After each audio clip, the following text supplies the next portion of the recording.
Hey guys, it's MJ again. It is truly locating and educating prodigals at risk. Bet you would never think you'd hear from me 3 times in one night. But the Lord prompted me to share this with you. Springtime in my soul. It wasn't until I was fully awakened that I remembered the gentleness of her touch, that fiery spark of love in her eyes, that genuine devotion in her voice. It wasn't until I was fully awakened that I recalled the sincerity of her faith, the unselfish time she spent with me, expecting nothing in return. It wasn't until I was fully awakened that I recalled how genuine and selfless her devotion to the Father's call really was.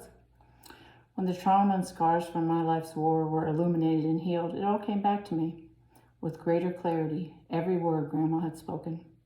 Only then was I capable of embracing the eternal value of those words. To the outside world, my life appeared hopeless and impossible, but she knew that with God, all things were possible, and that God bestows upon every living soul equal opportunity to believe and receive His grace.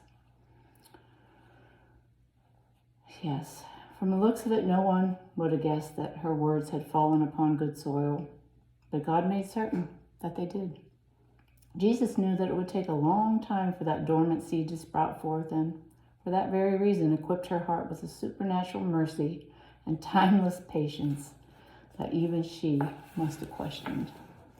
She sacrificed it all with an ever-present awareness that it wasn't even hers to keep, giving simply out of her own heart's abundance, from that overflow springing forth from her own relationship with our Savior.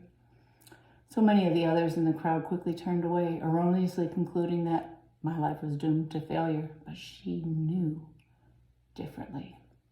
I didn't deserve His love, but she gave it unconditionally. Anyway, and looking far beyond my pain, she saw my only true need. She was simply an extension of the strong vine, providing water to the thirsty, dormant seed that the master gardener had planted himself, equipped with the faith to believe that He would indeed make all things beautiful in His own appointed time. For the Master's own pleasure, those words resurrected from the garden of my soul have now become notes in a living, eternal song. That seed planted in my heart, Grandma, was a most excellent one, incorruptible and beautiful, now fully mature and capable of producing the intended crop.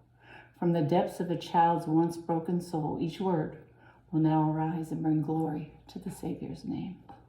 The harvest has finally arrived, and because of His amazing grace and the prayers of His precious saints, I'm still alive and well to labor in it.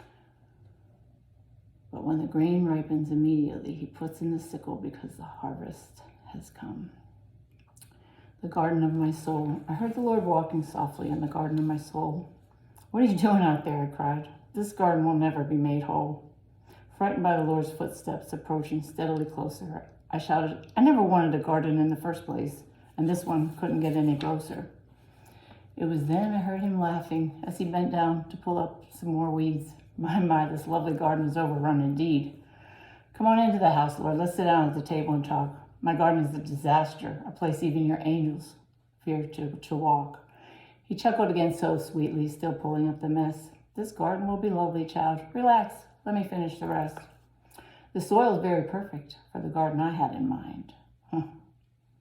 I've tilled it for many years now, knowing my seed you'd one day find.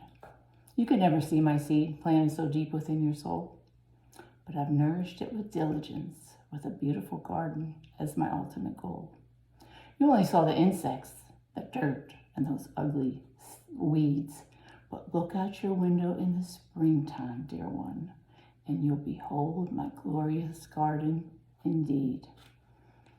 John 15:1, "I am the true vine, and my Father is the gardener. For lo, the winter is past, the rain is over and gone. The flowers appear on the earth. The time of singing has come, and the voice of the turtle dove is heard in our land. The fig tree puts forth her green figs, and the vines with the tender grapes gives a good smell. Rise up, my love, my fair one, and come away." Song of Songs 2:11-13. Guys, I love you. we're going soon and very soon. Until next time, look up. Our redemption draws nigh. God bless you guys. I love you.